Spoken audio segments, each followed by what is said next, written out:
Hey, so welcome back. Yesterday we talked about the cell membrane. We introduced the parts of the cell membrane. And today we're going to take a closer look at some of those parts, specifically the proteins that are found on the membrane of the cell.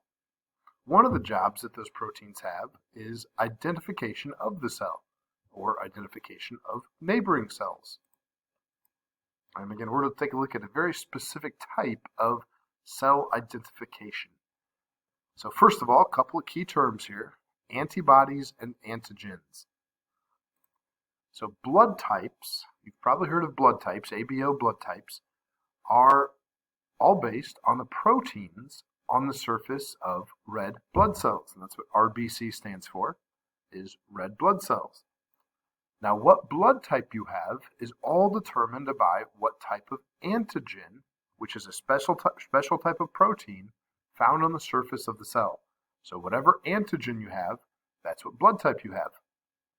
Now also very importantly are antibodies. Yes, antigens and antibodies both sound very familiar. Spend a minute or two making sure you're familiar with the difference. Antibodies are these Y-shaped proteins. You see one over here in green? They're a Y-shaped protein that is not attached to a cell, not generally attached to a cell. They can be attached to white blood cells, but in general, they're free floating around in the bloodstream. So again, make sure you guys are spending a minute and know the difference between antigens and antibodies. We're going to use those terms a lot in this next lesson here. All right, so here's how antibodies and antigens work together. When an antibody recognizes an antigen, it fits in. So it latches onto the antigen. Here's those Y-shaped antibodies. And it's attaching to, it's fitting an antigen on the surface of the blood cell. So that's the first thing it does. And then the second thing it does is that those antibodies can signal a white blood cell to come over and destroy whatever invader it's found, whatever it's latched onto. The white blood cell comes over and it will eat or destroy the cell that antibody is latched onto. And these antibodies do latch onto several cells at the same time. Again, that Y shape is very important. A theme you're going to see over and over again in biology. Shape is very important in biology. So these Y-shaped proteins that have the antibodies, they can hold on to two, sometimes even three, antigens at the same time. So they can hold on to two cells, and then this guy here will hold on to two cells and bring another cell over, and then this guy here can bind two. And what this ends up forming is kind of like a net, where you're capturing more and more of these cells. These antibodies are attaching to more and more antigens from more cells. You're getting a whole bunch of different cells, and this is what we call agglutination. So agglutination can be good or it can be bad. It depends on the type of process that you have happening.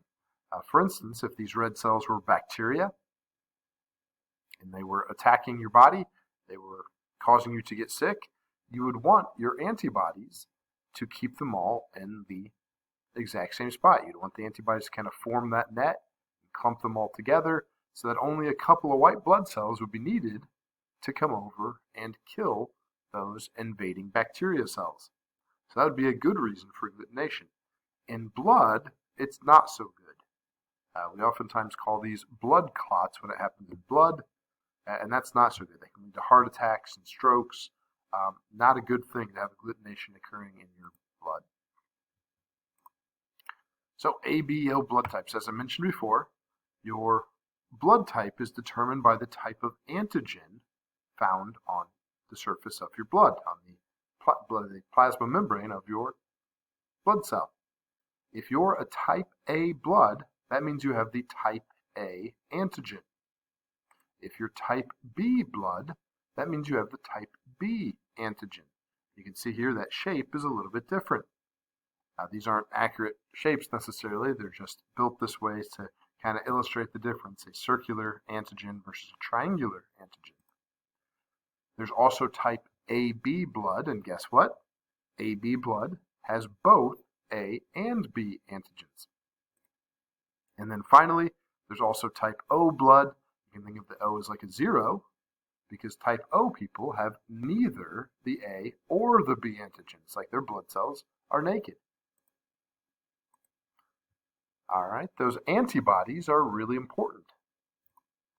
The individual, it's you, it's me, we produce the opposite antibodies as the antigens that we have.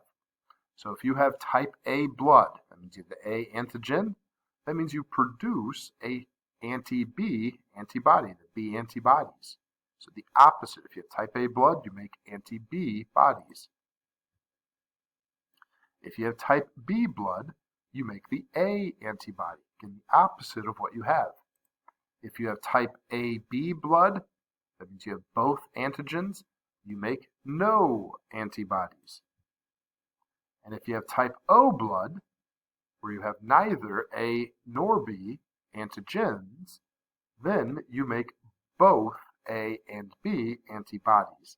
Now you're seeing what I meant by, make sure you guys spend a minute getting to know the difference between antibodies and antigens. Yes, we're going to use those terms quite a bit. Matching antibodies with antigens would have a very bad outcome.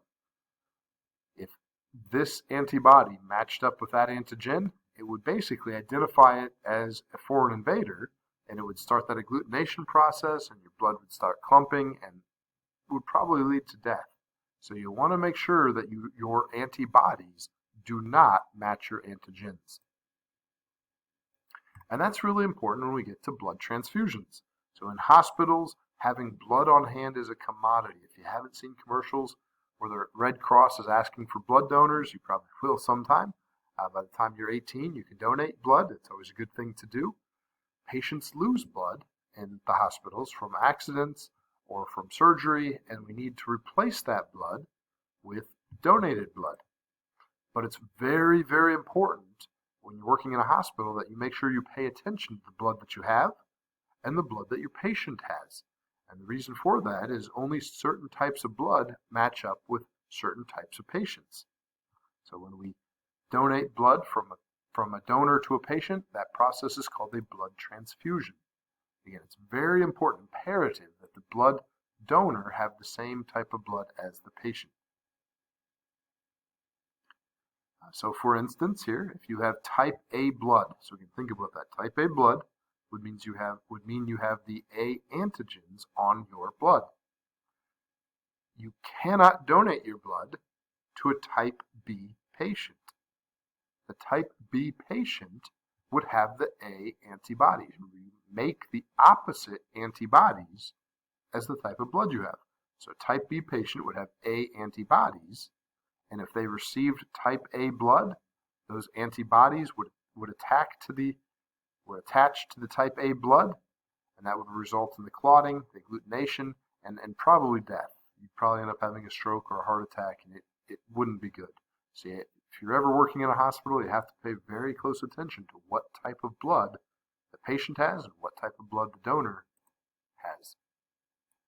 So if the A antigen and A antibody and B antigen and B antibody aren't enough for you, there is actually one more protein, the Rh factor, that is also found on the surface of cells.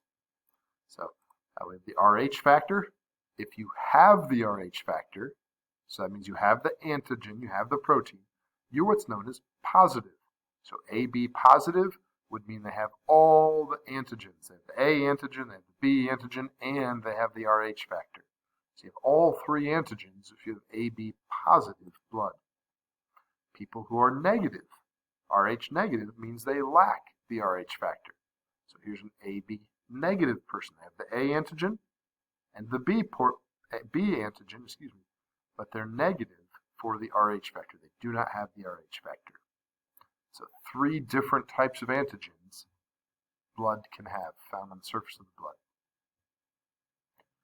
Cell identification is a really, really big thing, really important thing, and it's generally done by those proteins on the surface of the membrane, those proteins we talked about yesterday.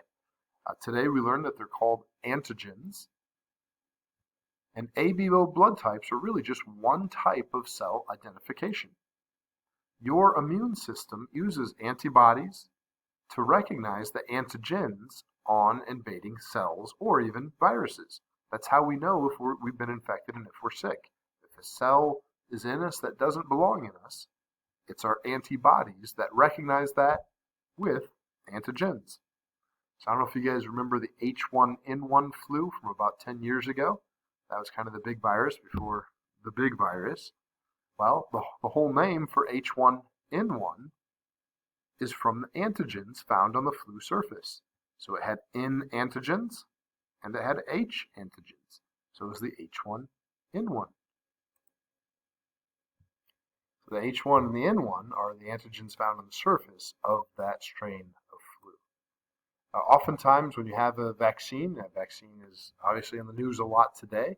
A lot of times what vaccines are is just the antigens of the disease-causing bacteria or virus. If you go to get your flu shot, a lot of times what that is scientists have taken the antigens from the strain of flu that is going around that year, and they'll inject you with those antigens. And then the idea is that your body can start to build up the antibodies that will recognize those antigens. And if the flu ever comes into contact with you, you're already prepared to fight it. You've already got your antibodies that are already ready to go and destroy that invader, or help at least signal to destroy that foreign invader. So really just the tip of the iceberg here from cell identification. There are a lot of other types as well. Just want to give you guys a couple of examples, specifically with ABO blood typing.